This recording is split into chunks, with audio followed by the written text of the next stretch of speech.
ओम नमो नारायण। प्रिय भक्तों, माघ मास को मोक्ष का आधार कहा गया है। आज के अध्याय 7 में आप जानेंगे कि कैसे माघ मास में किया गया स्नान और दान आपको नरक के द्वार से बचाता है। तो चलिए भक्ति भाव से सुनते हैं अध्याय 7। ऋषियों ने महर्षि से प्रश्न किया कि हे महामुनि, नरक की प्राप्ति किस कर्म से होती है? क्या माघ मास में किए गए पुण्य कर्म वास्तव में मनुष्य को नरक से बचा सकते हैं? महर्षि ने गंभीर स्वर में कहा, हे ऋषियों, ये प्रश्न अत्यंत गूढ़ है। माघ मास में किए गए कर्म मनुष्य के स्वर्ग और नरक के द्वार खोल या बंद कर सकते हैं। मैं तुम्हें एक प्राचीन कथा सुनाता हूँ, इसे ध्यानपूर्वक सुनो। प्राचीन समय में करमवीर नाम का एक व्यक्ति था। वह ना तो बड़ा दानी था और ना ही बहुत बड़ा पापी। जीवन भर उसने कभी सत्य बोला और कभी झूठ, कभी दान किया तो कभी स्वार्थ किया। इस प्रकार साधारण जीवन बिताकर उसका देहांत हो गया।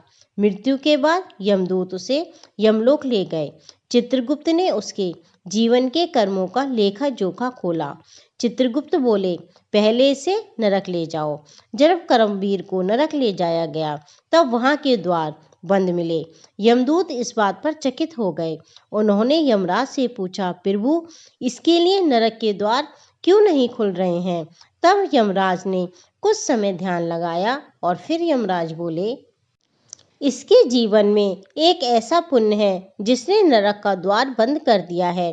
चित्रगुप्त ने देखा और कहा, प्रभु, इसने जीवन में एक बार माघ मास में गंगा स्नान किया था। उस दिन इसने ठंड के कारण कांपते हुए स्नान किया और एक भूखे को थोड़ा सा अन्न दान दिया। यमराज बोले, बस वही पुण्य इसके नरक को नष्ट करने के लिए पर्याप्त है। इसके बाद यमदूत करमवीर को स्वर्गलोक ले गए। स्वर्ग के द्वार तुरंत खुल गए। देवताओं ने पुष्प की वर्षा की। इंद्रदेव बोले, माघ मास में किया गया स्नान और दान स्वर्ग का सीधा मार्ग है। स्वर्ग में करमवीर को भगवान विष्णु के दर्शन हुए। भगवान ने कहा कि वत्स, मास माघ में किया गया एक दिन का पुण्य जीवन भर के पापों पर भारी होता है। विष्णु भगवान ने बैकुंठ लोक में उसे स्थान प्रदान किया।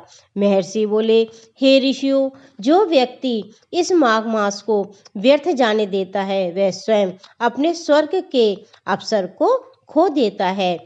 जो भक्त इस कथा को श्रद्धा से सुनता है, दूसरों को सुनाता है, माघ मास का सम्मान करता है, उसके लिए स्वर्ग के द्वार खुल जाते हैं।